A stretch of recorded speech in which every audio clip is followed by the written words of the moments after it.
안녕하세요. 무학TV의 송무학입니다. 오늘도 무학TV를 봐주셔서 정말 감사드립니다. 지난번 영상에서는 상황버섯이 항암효과가 아주 높고 면역력을 높이며 각종 성인병에도 효과가 있다는 등 상황버섯의 효능에 대해서 각종 논문도 찾아보면서 구체적으로 제가 설명을 드렸었습니다. 그런데 많은 분들이 상황버섯의 효능에 대해서는 그래도 알고 있지만 의외로 상황버섯을 어떻게 드시는지, 어떻게 먹으면 되는지에 대해서는 잘 모르고 있는 것 같았습니다. 그래서 오늘은 상황버섯 손질법과 복용법에 대해서 제가 이야기를 나눠보도록 하겠습니다. 그럼 먼저 상황버섯 손질법에 대해서 알려드리겠습니다. 상황버섯은 이렇게 여러가지 형태의 덩어리 모양을 띠고 있습니다. 어떤 분들은 이 덩어리 그대로 물에 넣고 끓이시는 분들도 계시는데요. 그렇게 하면 제대로 나지 않습니다. 잘게 쪼개서 끓여야 합니다. 소리나 끌, 가위, 망치 이런 것들 적당히 이용해서 먼지를 털어내고 상황버섯을 쪼개시면 됩니다.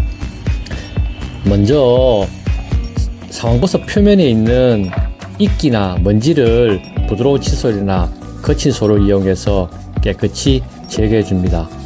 그리고 나무와 붙어있던 자리에 남아있는 나무 껍질도 끌이나 그 다음에 전지가위, 조각칼 등을 이용해서 깨끗이 떼어냅니다.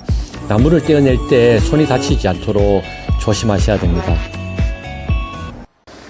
다음으로는 손질한 버섯을 잘게 잘라주는데요. 덩어리가 큰 버섯은 끌과 망치를 이용해서 먼저 적당한 크기로 쪼갭니다. 끌과 망치를 사용할 때는 보조판을 깔아서 테이블이나 바닥이 상하지 않도록 하는 게 좋습니다.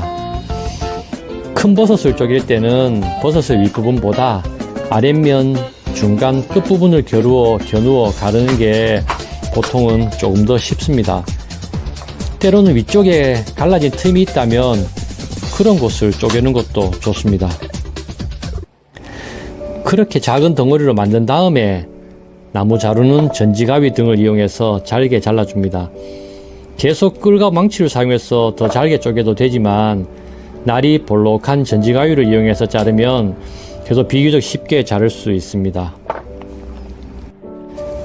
작고 얇게 자를수록 끓일 때 잘 우러나서 좋지만 너무 얇고 작게 자르려고 하면 힘들기 때문에 두께는 대략 5mm 미만, 길이는 2에서 3cm 정도로 자르면 적당합니다. 다음은 상황버섯 복용 방법에 대한 설명입니다. 상황버섯은 앞에서 보여드린 대로 잘게 잘라서 끓여 드시는 게 좋습니다. 유리로 된 냄비나 뚝배기 등에 끓이면 좋고요. 그것이 불편하시면 시중에 판매하는 전기 약탕기 등을 이용하셔도 좋습니다. 상황버섯 50에서 100g 정도의 생수 큰 병, 이 2리터 한 병을 넣고 약한 불에 3시간 이상 오랫동안 끓여주면 좋습니다. 지금 저울에 올린 상황버섯이 60g 정도입니다. 어른손으로 크게 한 줌하고 반 줌 정도가 남는 정도의 양입니다. 이 정도 상황버섯을 넣고 끓이시면 적당합니다. 물론 더 진하게 100g 정도를 넣고 끓이시면 효과는 더 좋겠지요. 슬로우 쿠커를 이용해서 밤새 달이시는 것도 아주 좋습니다. 재탕할 수 있고요. 재탕하고 남은 버섯을 냉동실에 두었다가 다음번에 재탕한 것과 모아서 역시 생수 큰 것 한 병을 넣고 3탕 하셔도 됩니다.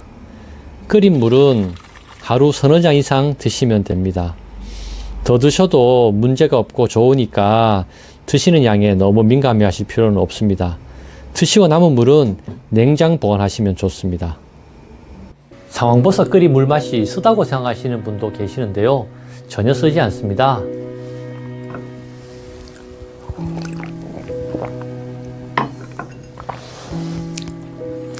연한 나무향과 버섯향이 나면서 맛이 담백하고 깔끔합니다.